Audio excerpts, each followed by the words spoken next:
Assalamualaikum warahmatullahi wabarakatuh. Perkenalkan, nama saya Yulianisa. Saya dari Fakultas Tarbiyah Ilmu Keguruan, jurusan Tadris Bahasa Inggris, dengan NIM 2111617. Baik, di video kali ini saya akan memaparkan materi saya dengan judul Pancasila sebagai Paradigma Pembangunan.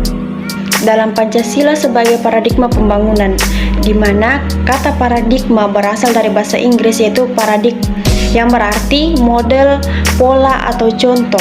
Paradigma juga berarti suatu gugusan sistem pemikiran, cara pandang, nilai-nilai, metode-metode, prinsip dasar atau cara pemecahan masalah yang dianut suatu masyarakat tertentu.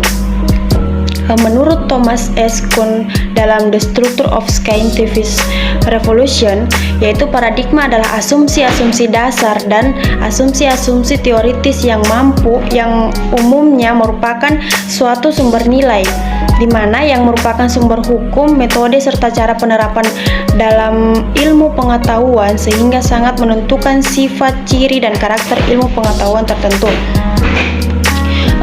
Kalau jika diambil dari menurut Harmon, paradigma adalah cara mendasar untuk memahami, berpikir, menilai, dan melakukan yang berkaitan dengan sesuatu yang khusus tentang realitas.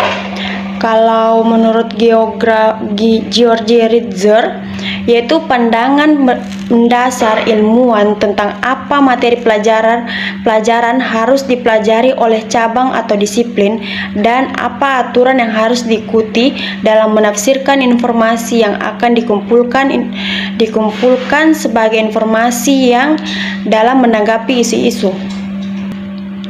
Secara umum, Pancasila adalah paradigma, sebab Pancasila dijadikan landasan, acuan, metode, nilai, dan tujuan yang ingin dicapai dalam program pembangunan, di mana Pancasila sebagai paradigma pembangunan artinya Pancasila berisi anggapan-anggapan dasar yang merupakan kerangka keyakinan yang berfungsi sebagai acuan pedoman dalam perencanaan, pelaksanaan, pengawasan, dan pemanfaatan hasil-hasil pembangunan nasional.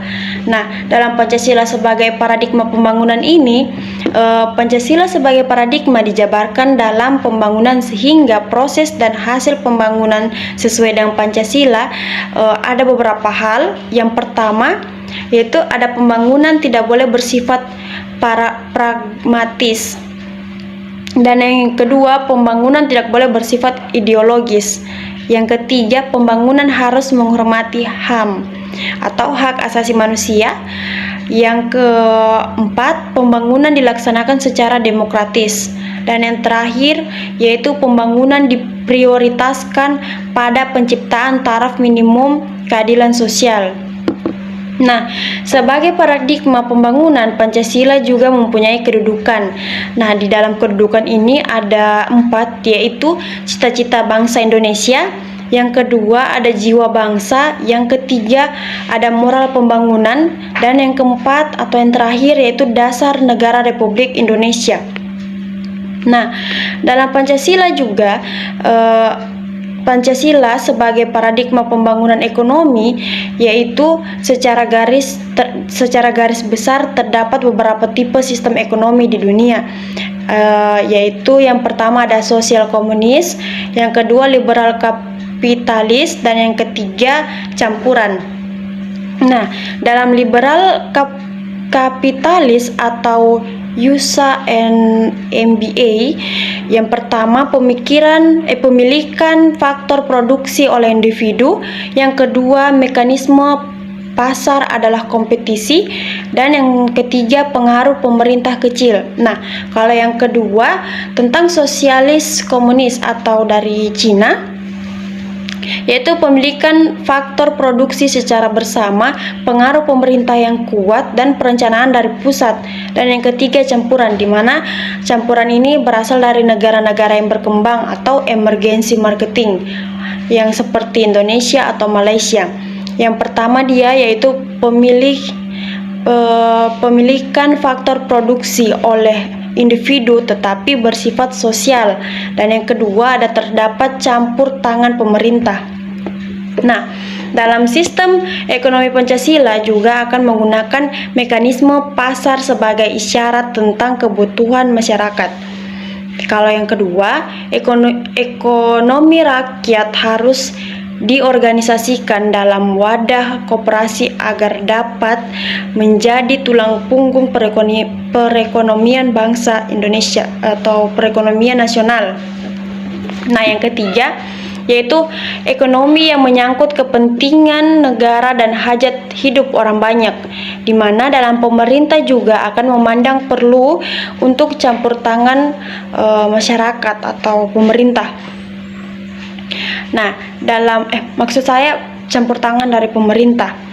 Nah, dalam hal aset produktif sistem ekonomi, Pancasila juga mencita-citakan aset produktif yang didiskusi oleh yang pertama yaitu masyarakat termasuk koperasi dan UKM.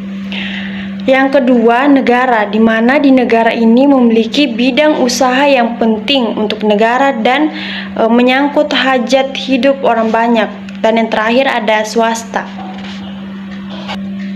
Nah, penjelasan saya yang terakhir yaitu tentang Pancasila sebagai paradigma, di mana Pancasila sebagai paradigma ini ada 4 hal mengenai dalam berbagai bidang pembangunan. Yang pertama ada pembangunan bidang politik, di mana di dalam pembangunan bidang politik ini ditujukan untuk membentuk pemerintahan demokratis yang menjunjung kebebasan berpendapat serta melayani tuntutan rakyat untuk secara adil.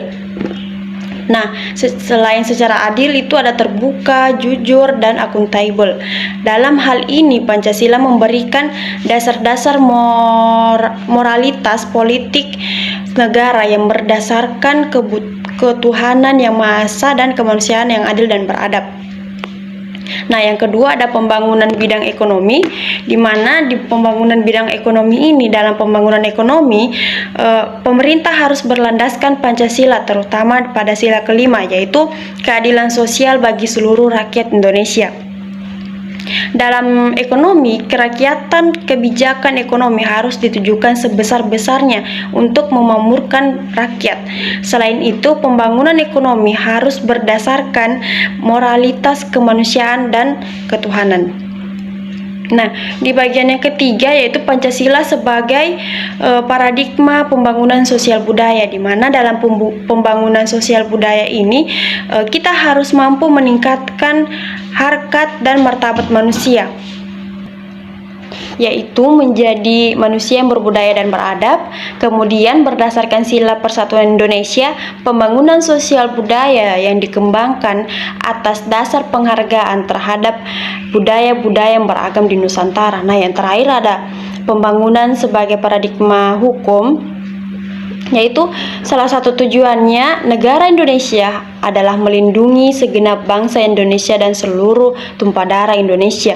Untuk mewujudkan diperlukan perlindungan hukum kepada semua warga negara tanpa diskriminasi. Dengan demikian, substansi hukum yang dikembangkan harus merupakan perwujudan sila-sila yang terkandung dalam Pancasila atau ERA atau R.